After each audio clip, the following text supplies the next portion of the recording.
9. This is old school, a little bit personal to me, and it's way back when, and it's the original Sheik versus Bobo Bazil coming in at number 9, because that takes me back to some of my earliest memories of professional wrestling when it was the WWF, and also there, as time went on, all the way up through probably 1979 or 80, which was many years after that, and I saw them perform on the Sheik, as crazy as he was, and Bobo, when I was just a huge, to me, that Cocoa butt, just one of those things that got over with me, to where I saw they're still feuding, when I'm 15, 16 years old.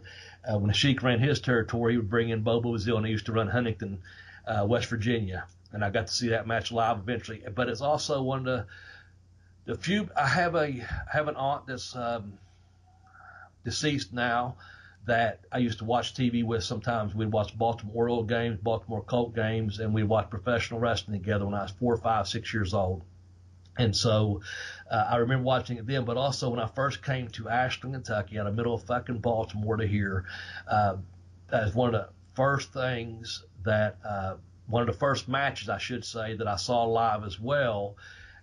That was an ongoing long-term rivalry, and that's why I put that in my top 10, because it just had a lot of meaning personally for my family, more so for my aunt than anything.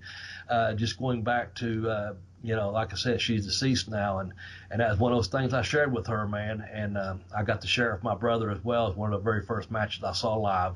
And it was still ongoing when I was about 15 years old, when they came back, 15, 16 years old, they came to the Huntington arena up there. So that one touched my heart, and they just beat the fuck out of each other. Of course, Sheik had the pencil, and Bobo had a cocoa butt, and it was always a double disqualification. I don't know. I guess Sheik might have went over more because he owned the territory. I don't know.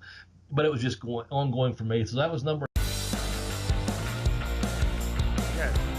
I think every man that steps into the ring is tough. You can't play no wrestler cheap.